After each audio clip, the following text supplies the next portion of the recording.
Flutist friends, and welcome back to Mimi's Flute Tips. Today I'm going to be talking about double tonguing. This is of course a very important technique that we flutists use in much of our repertoire and a major component of articulation. It's going to be the first of several videos dealing with different articulations, including single and double tonguing. But in this one I would like to share a practice method that I use involving 6 steps that I put to all of my pieces or sections of pieces that involve a lot of double tonguing. So of course many of you recognized the Allegro movement from Bach's Sonata in C major, which I was warming up with when I started this shoot. That is my beloved teacher and mentor Julius Baker's favorite piece for practicing double tonguing. In fact, he would ask me to play it for him at the beginning of every lesson.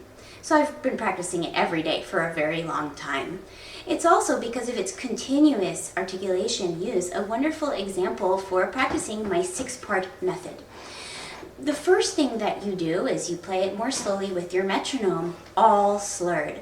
I find that playing slurred is very important for connecting with your deepest breathing and breath support and fast airspeed. The real fundamentals for playing short notes is actually coming from long notes. So let me try it a bit, slowly and slurred.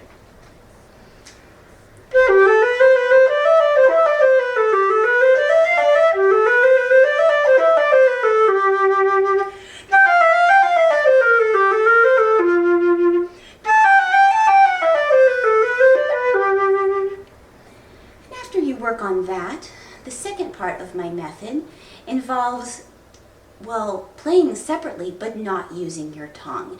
It's using an articulation that goes like this, ha ha ha ha. And what it gives you is a way of really engaging your diaphragm muscles. I spoke in a previous Flute Tips video about breathing from the diaphragm for sustaining a flute phrase, and that's really important for playing articulation passages as well. So you want to play probably even more slowly to give yourself a chance to connect with the ha-ha articulation that feels crisp. It's going to take a lot of support, and it's also going to take a really focused embouchure.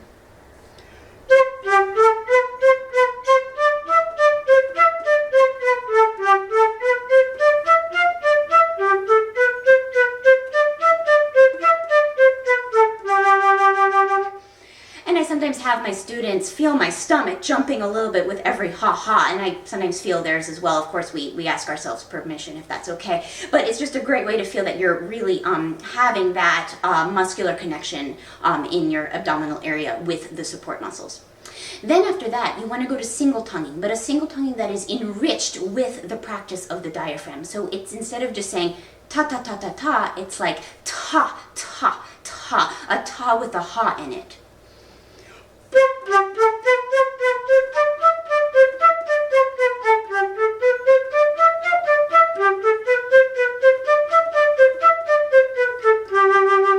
And that really helps me get a crisp articulation. And the next thing that I do is isolate just the backstroke of the double tongue. So you're just doing ka-ka-ka-ka-ka, like that, but still with the same breath support and engagement of the diaphragm muscles.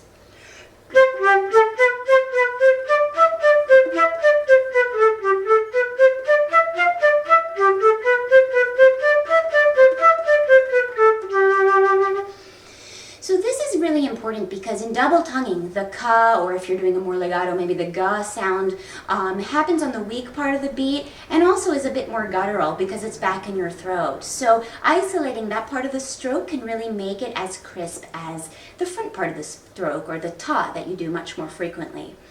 The next step in my method is backwards double tonguing. So it's a bit of a tongue twister, but we're going to actually play kata-kata-kata-kata-ka in the Bach.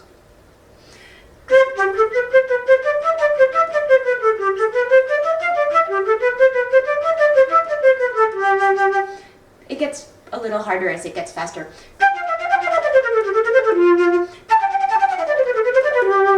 And the goal is to make it impossible to tell whether you're backwards or forwards double tonguing. After going through those 5 steps, then you're ready to double tongue regularly. Enjoy your practice and your tonguing. Bye!